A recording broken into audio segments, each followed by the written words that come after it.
এক ভদ্রলোক, ঈশ্বরের প্রতি অগাধ আস্থা তার।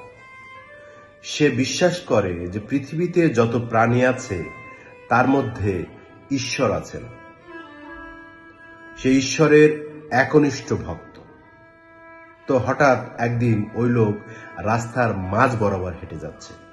উল্টা পাশ দিয়ে একটা হাতি আসছে।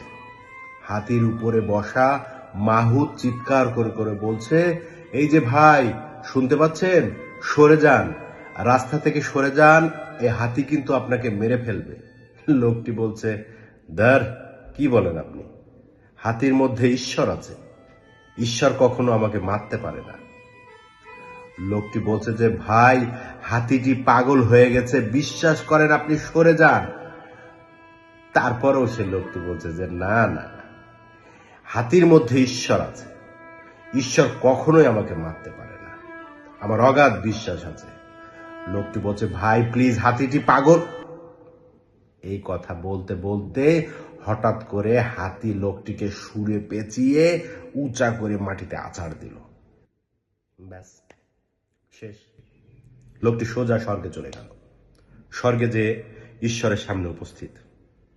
লোকটি তো ভীষণ রেগে আছে। সে ঈশ্বরকে বলল, হে ঈশ্বর, আমি তো জানি যে তুমি ওই হাতির মধ্যে বিরাজমান, তাহলে তুমি আমাকে কিভাবে মারতে পারলে?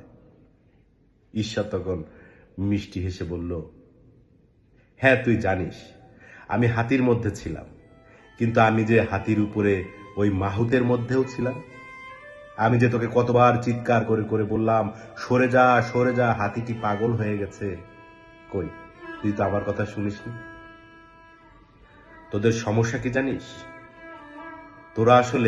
তোরাই ঠিক করে নিস তোদের সুবিধা মতো কাকে তোরা ঈশ্বর বানাবি।